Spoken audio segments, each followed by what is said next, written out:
Augustus is a young man I know, okay? And I'm always ready to talk to him. He's one of us. But he should not allow himself to be used because he knows the party he represents does not have one member of parliament or indeed an MCA, maybe an MCA, because the law is very clear that it should be parties with representation in parliament, taking into account as well gender. That matter was canvassed before the judge and a ruling issued. That is what they have rushed with the assistance of Kenya Kwanza to appeal. And because National Assembly had 1 week, 1 week since the matter was adjudicated upon by a judge, Azimio given 48 hours to give a name, which we did within that stipulated time. Therefore, my brother, my brother Speaker Wetangula, being the chair of Parliamentary Service Commission, should have acted with that 1 week. But gerrymandering, buying time so they can allow Muli to go to the Court of Appeal, which is what they did. That is the absolute truth. And if Muli, as any member of parliament, is part, we thank God that He has enabled us to enter the festive season at the end of the year. Traditionally, our Jamhuri celebrations as Kenyans have usually raised the curtain to a joyous period for the entire global community. Our Jamhuri activities usually flow into an extended season that merges with Christmas and the New Year festivities. It is usually time to forget some of the challenges through the year and to join our friends and families in joyous activities. Accordingly, we send the festive season's greetings to the friends of our Kenyan nation throughout the world. And at this juncture, congratulate the people of Ghana for a tremendous show of democratic achievement. And for President Mahama and the team, we congratulate you and we wish you well together with the great people of Ghana.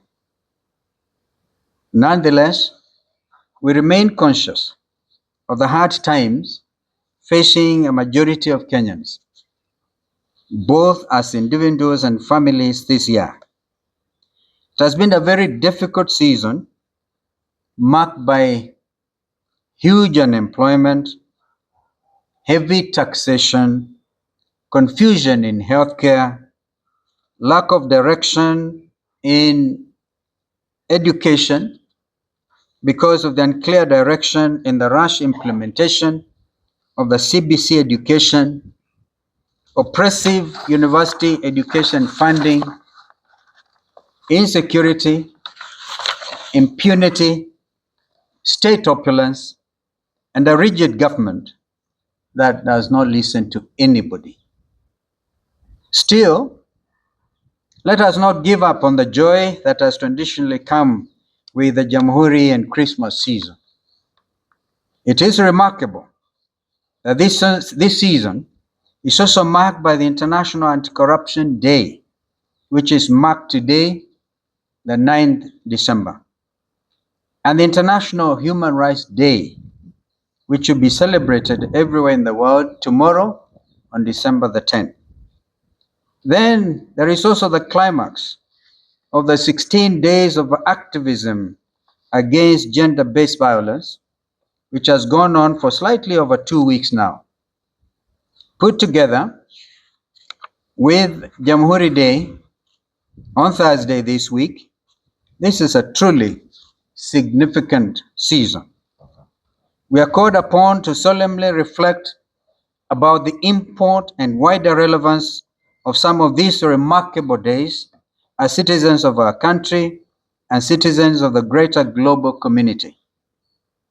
We are especially called upon to do an honest audit of our performance as a Kenyan nation in all the spaces that are being celebrated this week. What is the reading of our human rights record? For instance, what are we doing about winning the war against gender-based violence? What is the state of our self-determination as an independent nation? And what have been the dividends of independence through the years? What gains have been made, if any, under the Kenya Kwanza regime? How have state authorities cushioned the citizens to give them meaningful comfort in what is traditionally a season of celebration after odious labor throughout the year?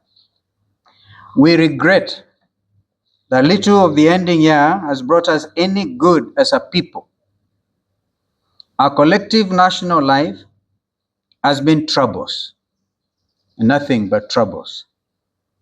There is indeed very little to celebrate under the Kenya Kwanza regime that must make the heroes of our independence turn in their graves.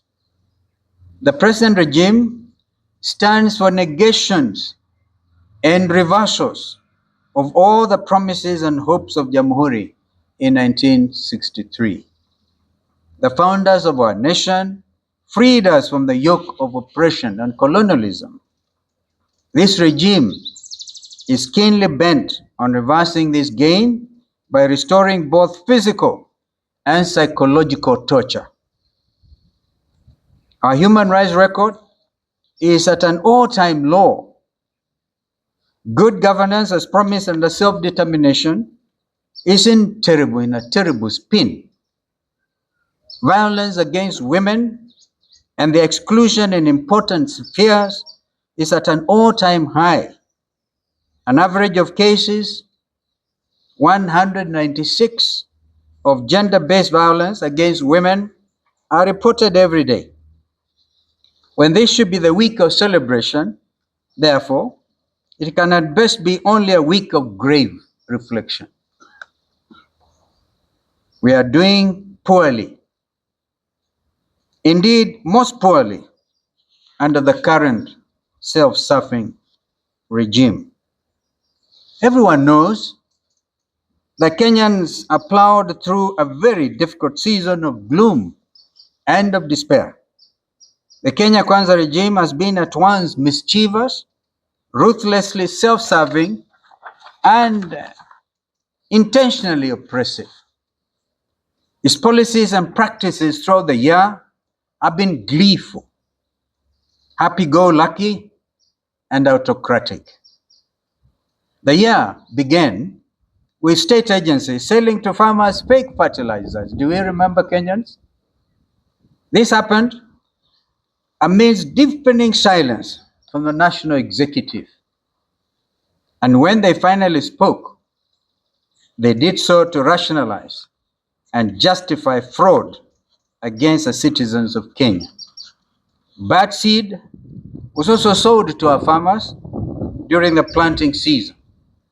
The most responsible perpetrators in all these fraudulent designs and activities got away scot-free, abetted by the state.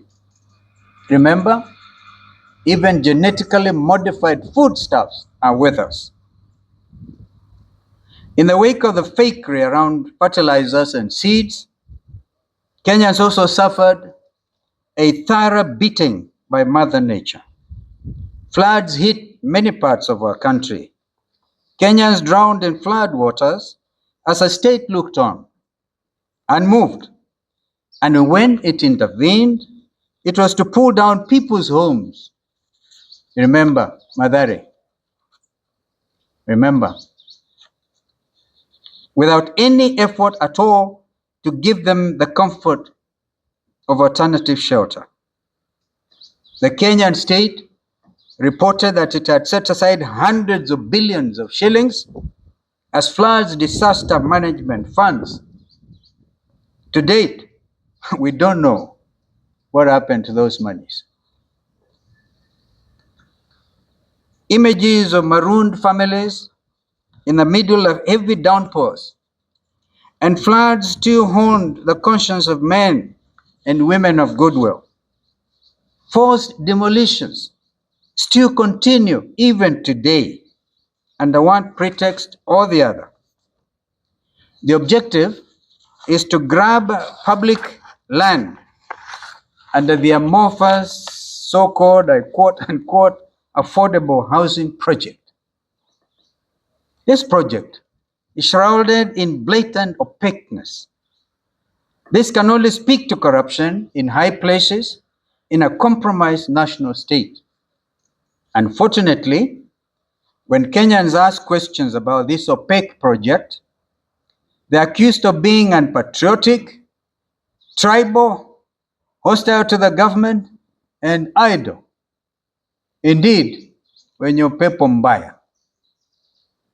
Both the opacity and the hostility by the state against inquiry speak to only one thing: corruption. We have bad news for President William Ruto and his pawns. No amount of blackmail or intimidation will make us relent on asking questions about corruption in our country. We are going to talk about corruption, and we are going to fight it too. Like we did.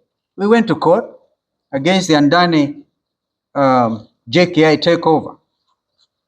No amount of threats, intimidation, abductions, and disappearances, or even killings, will stop us from demanding accountability. We are not just asking, we actually demand accountability. It is in accordance with the rule of law, in accordance with our Constitution 2010. It has also been a season of confusion and unrest in our schools, in our hospitals, and in our universities. Moi University is a glaring example of misrule. We have seen confusion in our airports and across the counties, all owing to what can only be described as felonious conduct by Kenya's national executive. Professional staff in these places have spent months at a time on strike. The government has failed to honor legitimate collective bargaining agreements with teachers, with university lecturers, health workers, as well as with university staff. Other Kenyans have gone on strike out of fear of loss of jobs and livelihoods due to reckless decisions and actions by a short-sighted and uncaring government that entered into such shameful deals as the obscure Adani tenders. There are such fears in the Airports Authority and among members of the now defunct National Health Insurance Fund, NHIF.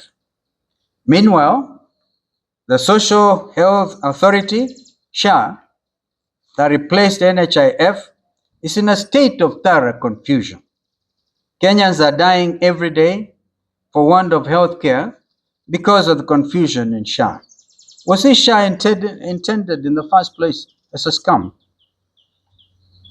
Almost as if it has been in the grip of some mysterious forces from the spiritual world, Kenya Kwanza is visiting untold atrocities upon its citizens. This has been the season of abduction, disappearance, torture, and killing of Kenyan youth. In all this, the government has feigned ignorance. The year we are about to end will be recorded for the battering in the streets and for the killing of our Gen Z youth. Their only sin was that they came out to exercise democratic self-expression and to stage peaceful protests against an untrustworthy regime that has gone rogue. And how did the regime act? It did a parallel of goons to turn otherwise peaceful, legitimate protests upside down. Our youth protested against oppressive tax policies and against bad financial laws and practices. They demonstrated against shameless displays of opulence and of corruption in high places in government. For this, they were battered, their heads were violently opened in the streets. Those pictures outside the National Assembly are still fresh in the minds of Kenyan parents. Their lives were taken away in the prime of youth. They were shoved into gunny bags and thrown into dump sites like bad rubbish. What government does this anywhere in the world in the 21st century? I recall when we had to go and join the people of Embakasi South and witness that terrible, terrible sight. If it was a responsible government, by now they would have sent the Army, National Youth Service to clean up that mess. But do they care? This regime is determined to reverse the democratic gains that Kenyans have made over the years. It has captured the legislature and reduced it to a cheap rubber stamp for the executive. And today, it is busy stalking the judiciary with the same intents. We hail Kenyan youth for standing up to this oppressive and corrupt regime. We assure them that they are not alone. They are our children. Their welfare is of the greatest import to all of us. We shall not look on as their future is stolen from them by an uncaring regime. We are going to fight for you and with you, especially in the new year. To that extent, we will give direction not too long from now. Prepare for the start of what I call the final liberation of our country. We are sending a warning to the abductors and to the killing squads. The writing is on the wall. Your days are truly numbered. We intend to stop you, and indeed we shall stop you. For we have the cause to stop you, the will and the means also to stop you. While all indicators show that Kenya is on the wrong path, our sovereignty is not debatable, and it shall not be debatable. We shall regain our country from those who have conspired to steal our sovereignty, our resources, and our heritage. And for their own good, and for avoidance of any doubt, those who have conspired with the regime to steal from Kenyans should actually stay warned. You have targeted our strategic national resources and our assets, and we are targeting you. You have engaged in irregular deals with the Kenya Kwanza regime at your own risk. For this regime's days are numbered.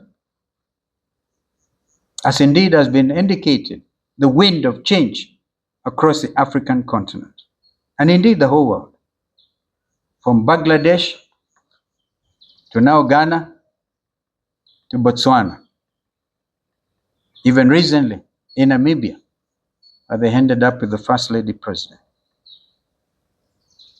So, when they are over, Kenyans will not honor any irregular, illegal, or unconstitutional contracts, debts, business arrangements, or any other corrupt undertakings with any entity, local or foreign.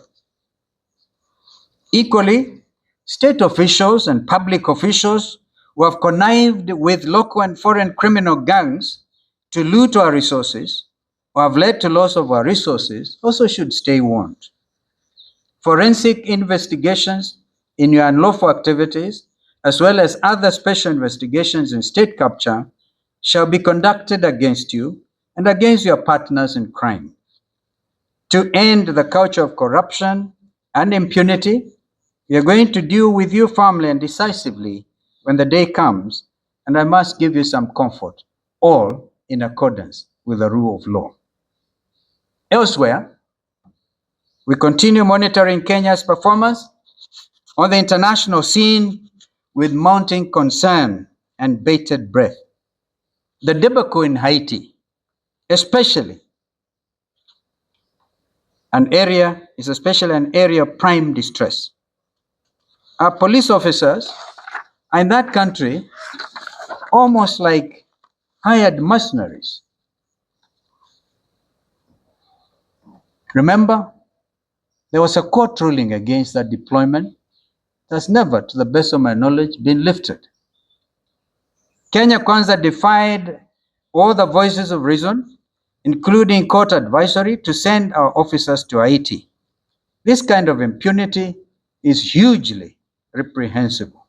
We cannot allow our country to become a rogue state on the international scene.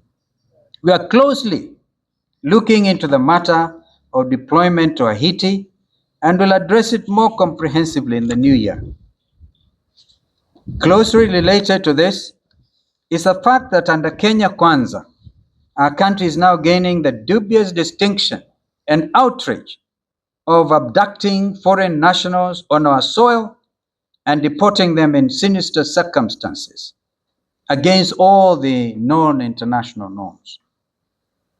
Kenya Kwanza began bringing us into disrepute in diplomacy from day one. This is a matter that calls for urgent correction. We are going to push for this to happen even before this regime leaves the stage. Fellow Kenyans, these are only a few among so many concerns in our country today. In a few days' time, they will paint a rosy picture of non-existent achievements over the past 2 years. As this regime has now distinguished itself as an edifice of dry-eyed lies, we urge you to ignore them with the contempt they deserve, knowing well that liberation is never too far. Our day as Kenyans is coming. Otherwise, we wish you a peaceful and reflective festive season. May God bless you. May God bless our country, Kenya. Amen. Yes, sir. And I want to really be, if you notice the tone of my presentation, it really does not call for a lot of questions. I want you to digest. I want you to digest what I've just said. Please don't dilute it with your questions. Some of those questions have been addressed. But let me hear you, sir. Yes, sir. There are some leaders from Kenya Kwanza government who have gone round saying that the president is being attacked because of his strike. That's what I'm saying. For example, oh, hi. Babayao, I wish he could answer some of these questions.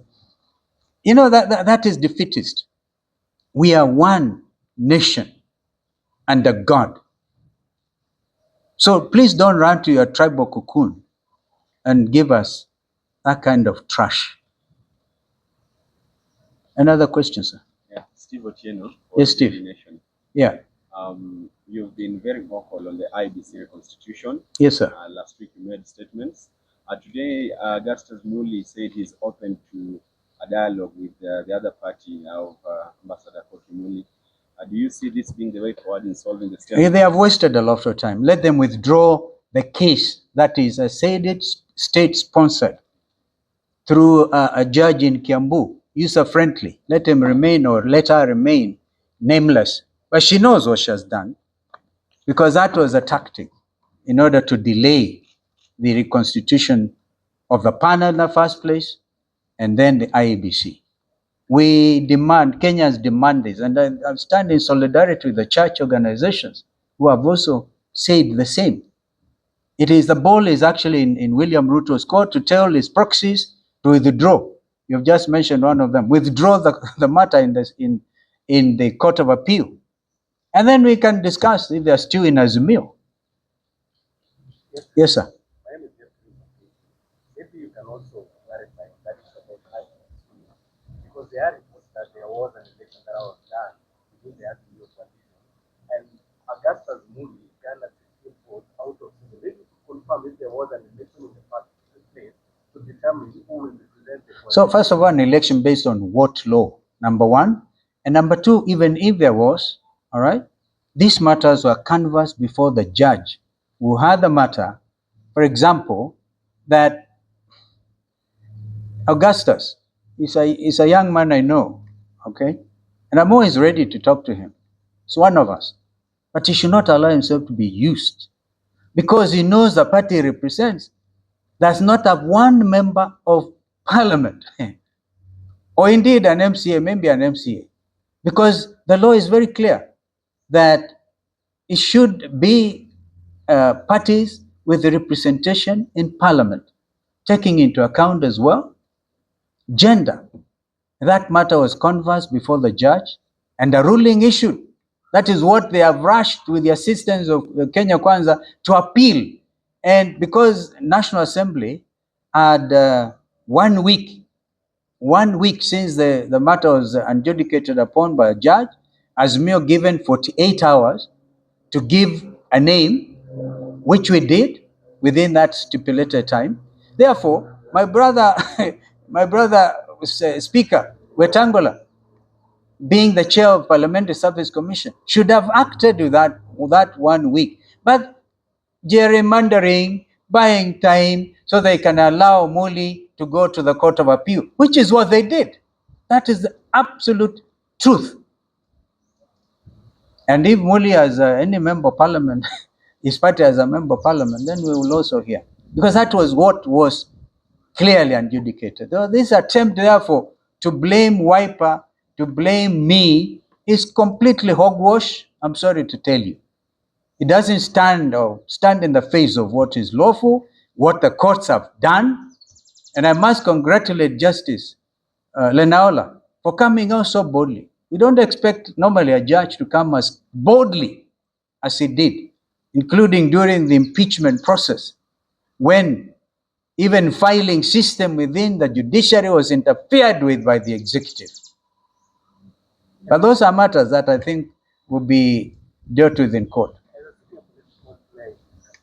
What is your reason why this regime is today in terms of appointing a new IEBC? You know, you and I can have coffee and discuss until sunset to try to figure out what could be the legitimate reason. Before, remember, there was a National Dialogue Committee report, which I was privileged to co-chair along with the member for Kikuyu. That NADCO report had 9 pieces of legislation which were supposed to be passed expeditiously in Parliament. In fact, the speed with which they impeached Gachagua could have been employed. I've said that before. To implement the recommendations of NADCO. The appointing authorities were two, William Ruto and Raila Amolo Odinga. I was answerable to Raila Odinga, but we gave the report to both of them.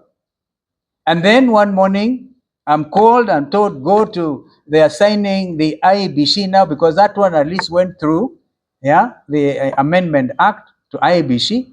One would have expected they amend it when they said, okay, we have now signed into law the Amendment Act of IEBC, that they were going now to move with speed. But instead, putting all manner of clogs and showing political bad faith. That is what I can call it. In fact, my worry now is what happens, because Raila and William Ruto are supposed to consort and agree on who becomes the chairperson of IEBC. We made it so easy for my friend Raila Odinga. I hope he can stand strong and act for once in the best interest of Azimio. Because when I last checked, I was still in Azimio. And the leader is Raila Odinga, who appointed me to NADCO. We need to be able now to act in the best interest of this country. This matter of IEBC is the most urgent issue. The people of Banisa constituency lost their member of parliament over a year ago. They're still waiting for a by-election. And others. Why disenfranchise Kenyans? Because of political expedience. But as I said, I invite you maybe I can share with you some of my thoughts on why the delaying tactics. And if we do that, do not record me and forward to Itumbi. People are desperate, absolutely desperate. Yes, sir. Akili also the issue at hand about my National Liberal Party, that is Bwana Augustine Muli and your guy, Dr. Is there a way you can sit down and look at this thing? Yeah, I said Muli is one of us. He comes from my home county. Yeah, he tried to run for speakership of Kitui. He wasn't successful. I certainly wish him well. And if there's any way I can help him, but let him not be used as a proxy to delay an important national matter. Of course, that recording by Itumbi, which is a strange thing, um, had to do with because Augustine Muli went to the office of Junet Mohammed, who is, of course, the secretary. As we speak, the Secretary General of Azimio is Junet Mohammed. And that is the last very important thing up to date Junet has done, because he forwarded the name of Dr. Koki Muli in accordance with what he had agreed within Azimio. So the name of Koki Muli was agreed upon following the direction of the judge who determined the matter and gave Azimio 48 hours to forward a name. That supersedes what you're talking about, my friend. Who was it who was asking that other question about who may have garnered what votes, whatever?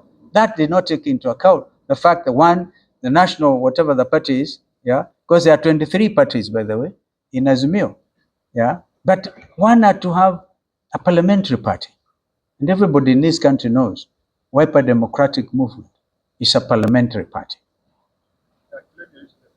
And by the way, Professor Adam Solo went in easily because Raila and us that time had agreed on the formula, which formula was messed up by the political parties liaison team. That is the whole story. They liaised, they tried to say, oh no, we want to teach, I don't know who, what lesson. I think a lot of them have since regretted, and we are moving. We want as strong as Mio.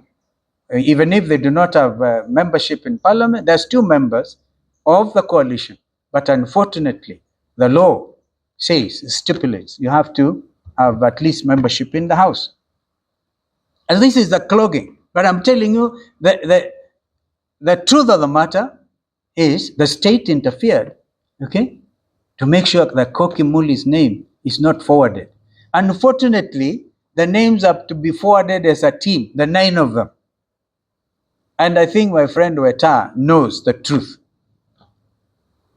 Thank you. I think I've belabored that point. Nawashukuruni sana. So my friend can go and have a cup of tea. Asanteni sana. Mungu awabariki. And surely have a wonderful festive season.